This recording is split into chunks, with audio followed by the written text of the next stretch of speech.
le jury qui évalue les menus de la guerre des restos de Top Chef, dans l'épisode de ce mercredi 3 mai 2023, a-t-il dégusté les deux repas dans la même soirée?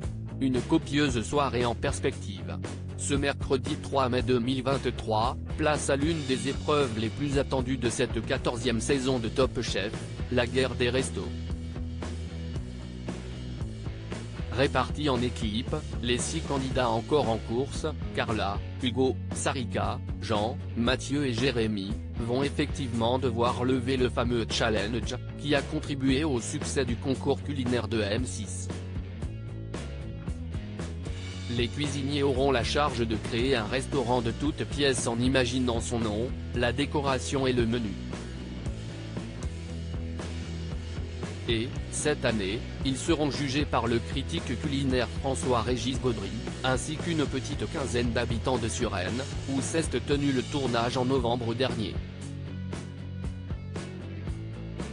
La guerre des restos de Top Chef, la dégustation des deux repas se déroule-t-elle le même soir?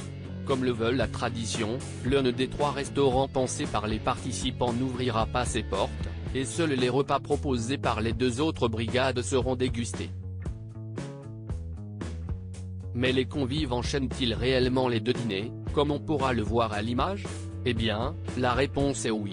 L'un de nos confrères du Parisien, qui a participé à l'enregistrement, explique que le jury populaire s'est bel et bien attablé à 2 reprises dans la même soirée.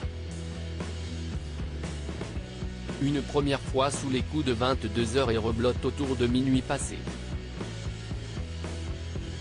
La production avait semble-t-il distillé quelques conseils, éviter le pain, pour pouvoir ingurgiter les 2 formules entrée-plat-dessert.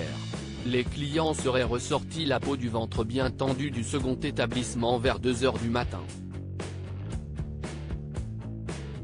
Top Chef 2023, une grande première dans la guerre des restos. Les heureux élus pour juger cette édition 2023 de la guerre des restos ont d'ailleurs assisté, sans le savoir, à une compétition un peu particulière. Effectivement, pour la première fois dans l'histoire de Top Chef, Philippe Etchebest, Paul Perret et Glenn Viel ont fait équipe pour tenter d'ouvrir, eux aussi, leur établissement éphémère. Le trio multi-étoilé s'est donc plié aux mêmes règles que les autres candidats, au risque de voir leur restaurant recalé de la compétition. Une élimination uniquement basée sur le concept et l'apparence extérieure de l'établissement. À lire aussi, on a dû parfois recadrer, quand la production de Top Chef rappelle à l'ordre certains candidats un peu trop fêtards.